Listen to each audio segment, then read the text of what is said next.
Here's the mindful man reading in another chapter called Walks. He walked about a mile down the dusty path, with bees and butterflies around him like chaperons. He loved the sounds of summer, and he wished he could whistle like the birds and understand what they were saying. He suspected if they were whistling a beautiful melody, then they couldn't be saying anything bad. He loved the dustiness of the ground, it kept his pumps clean, and the one thing he couldn't bear was mud all over his shoes. He could see lovely green fields spread into the distance. One of them had a group of people milling about. As he got closer, he realized they were playing some kind of game, and he realized it was cricket. He decided to sit and watch, as it was too glorious a day to run around.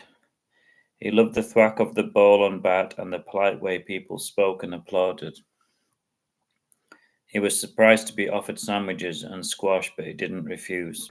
This is going to be such a lovely afternoon, he said, as the ball sailed over his head and hit the barricade noisily. He enjoyed watching the cricketers running around.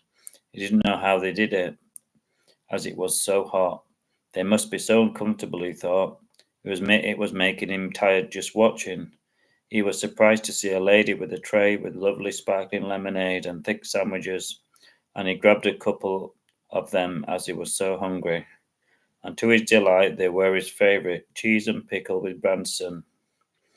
What a banner day, he thought. The game seemed to go on for hours, but it was as if time was standing still. He saw a couple of great catches, and he marvelled at the men running with so much heavy padding. Maybe I'll play this when I'm older, he thought.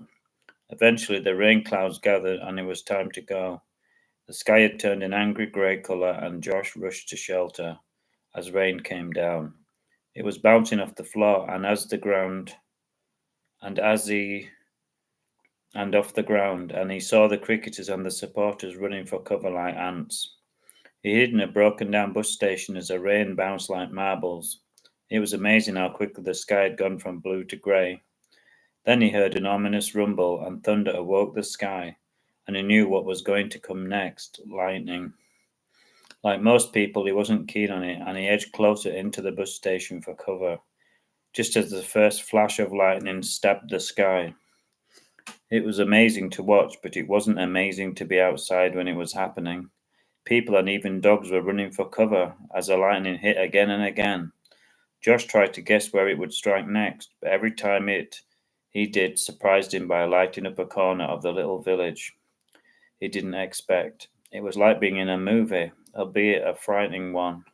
He sat there for half an hour watching the rain. Eventually, the thunder and lightning stopped, and a crisp, clean smell permeated the air.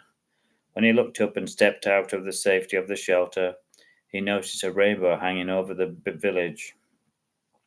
It was breathtaking, and he wished he had a camera to capture it. He told Tom about all he had seen and about the cricket match and the sandwiches, and he seemed amused by it. "You're very resourceful," Tom said, looking proud and patting his head. As I'd hoped. I brought you up well." He tucked into the chips and eggs with relish. Josh noticed that they were using the forks he had found on the skip, and the music played softly and from the old Roberts radio, and he had scavenged, and he felt quite proud of himself. Then he remembered about the money, and Tom seemed to sense what he was thinking. "Guess where we're going tomorrow," Tom said with a grin. Josh had no idea and waited expectantly. But when the answer came, it was more spectacular than anything he could have imagined.